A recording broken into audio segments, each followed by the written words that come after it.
அத்தியாயம் 5. காஞ்சி ஒற்றன். வாதாபி சக்கரவர்த்தி குண்டோதரன் விஷயத்துல கவனமே செலுத்தாம யார் மேலேயோ இருக்கிற கோபத்தை குண்டோதரன் மேல காட்டுறாரு. குண்டோதரனை பார்த்த உடனே என்ன சொல்றாரு?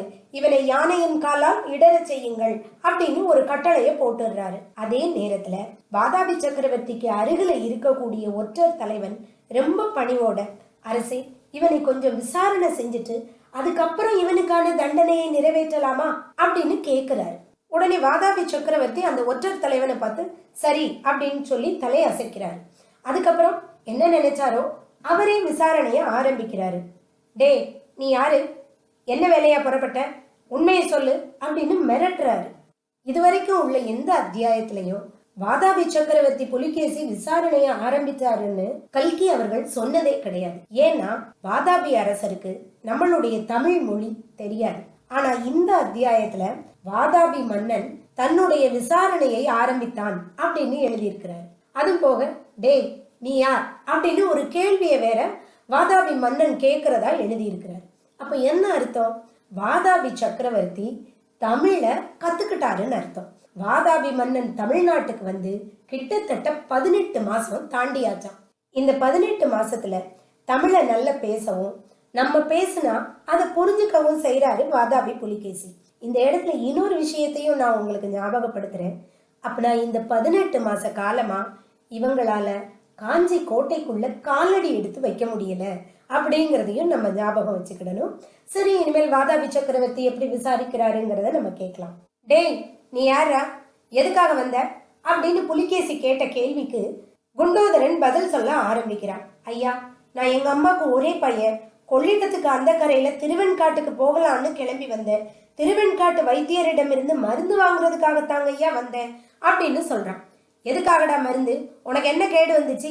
நல்லா தானே இருக்க அப்படின்னு புலிகேசி சொல்றாரு. உடனே குண்டோதரன் பயத்துல நடுங்கிற மாதிரி பாசாங்கு பண்றான். எனக்காக இல்லையா, எங்க அம்மாவுக்கு தான் மருந்து. எங்க அம்மா அவல் இடிக்கும் போது உரல முழுங்கிட்டாங்க, அதுக்குதான் அப்படிங்கிறான்.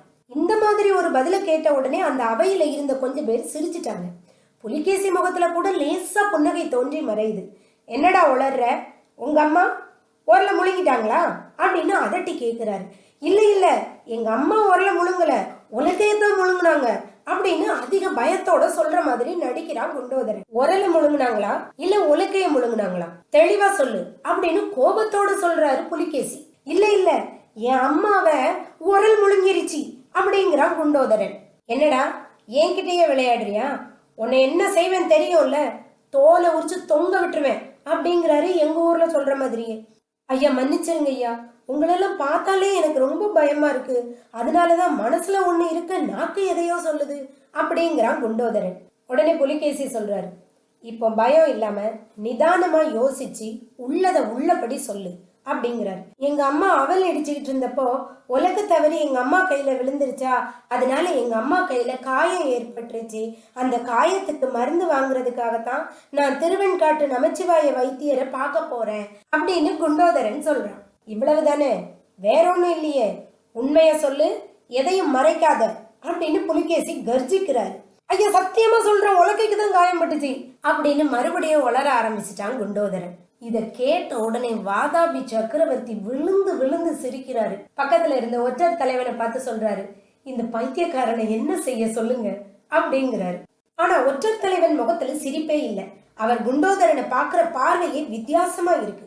அவர் சக்கரவர்த்தி கிட்ட சொல்றாரு, சக்கரவர்த்தி, இவன் பைத்தியக்காரன் இல்ல, இவன் காரியக்கார பைத்தியம்.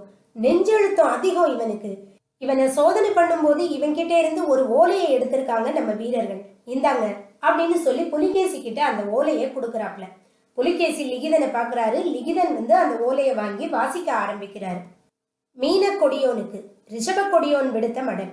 வடதேசத்து கடுவாய் உம்மை காண்பதற்காக கொள்ளிட நதிக்கு வந்திருப்பதாக தெரிகிறது. புலியின் ஆசை வார்த்தைகளில் மயங்கிவிட வேண்டாம். சேற்றில் அகப்பட்டு கொண்ட புலி பிராமணனை தோத்திரம் செய்து ஏமாற்றிய கதை ஞாபகம் இருக்கட்டும். காஞ்சி ரிஷபத்தை வாதாபி புலியினால் ஒன்றும் செய்ய முடியாது என்பதை உறுதியாக நம்பவும். புலி சேற்றிலேயே கிடந்து பட்டினியால் செத்த பிறகு காஞ்சி ரிஷபத்துக்கும் மதுரையின் பெண்மானுக்கும் நீடித்த உறவு ஏற்பட இடம் இருக்கிறது. ஆனால் புலியின் பசியை தீர்க்க உதவி செய்தால் அது மதுரையின் மானுக்குத்தான் முடிவில் ஆபத்தாக முடியும். இதையும் மனதில் வைத்துக் கொண்டு உசிதப்படி நடந்து கொள்ளவும். இதுதான் அந்த ஓலையில எழுதியிருக்கக்கூடிய விஷயம். இத லிகிதன் படிக்கும் போதே வாதாபி சக்கரவர்த்திக்கு அதனோட உட்கருத்து என்னன்னு புரிஞ்சு போச்சு. இதனால கோபத்துல அவரோட உடம்பெல்லாம் நடுங்குது, பற்களை நரநரன்னு கடிக்கிறாரு. அப்பதான் அவருக்கு தோணுது, இந்த குண்டோதரன் கொஞ்ச நேரத்துக்கு முன்னாடி பயந்தவ மாதிரி நடிச்சு உரலு ஒலக்க அப்படின்னு பேசுனதெல்லாம் கேட்டு தான் சிரிச்சதை நினைச்சு அவமானமா உணர்றாரு. உடனே புலிகேசியினுடைய அவ்வளவு கோபமும் குண்டோதரன் பக்கம் திரும்புது. அடே காஞ்சி ஒற்றா, வாதாபி புலிகேசி கூடயா விளையாடுற? இவனை உடனே கொண்டு போய் இவன் கண்ணை புடுங்கி கழுத்தை வெட்டி கழுகுக்கு போடுங்க அப்படின்னு கர்ஜிக்கிறாரு. இந்த மாதிரி ஒரு குரூரமான ஆணைய கொடுக்கிற புலிகேசி குண்டோதரனோட கண்ணை நேருக்கு நேர் பாக்குறாரு. அந்த மாதிரி பார்த்த உடனே அவரோட கண்கள்ல கோபம் தணிஞ்சி அளவெல்லாம் ஆச்சரியம் தென்படுது. எப்படா குண்டோதரா, என்ன பண்ணுன அப்படின்னு கேட்டா, குண்டோதரனை வீரர்கள் இழுத்துட்டு போக முயற்சி பண்ணும்போது அவன் அவனோட தலையினால விசித்திரமான ஒரு சில சமிக்கைகளை புலிகேசிய பார்த்து செய்யறான். இத கவனிச்ச புலிகேசிக்கு அந்த சமிக்கைகள் ஸ்வஸ்திக சின்னத்தின் கோலமாக அமைந்தது அப்படிங்கிறது தெரியுது.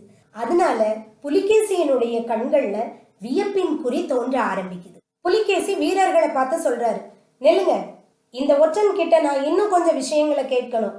இவனை இங்கேயே தனியா விட்டுட்டு மற்றவங்க எல்லாரும் வெளியே போங்க அப்படின்னு ஆணையிடுறாரு. நீங்க என்ன யோசிக்கிறீங்க குண்டோதரனை பத்தி? உண்மையிலேயே அவனுடைய திறமைகள் அசாத்தியமானவைதான். என்ன, இந்த மாதிரி 4 ஒற்றர்கள் இருந்தால் போதும், எப்பேற்பட்ட வீரர்கள் வந்தாலும் காஞ்சியெல்லாம் கைப்பற்றலாம் முடியாதுங்க.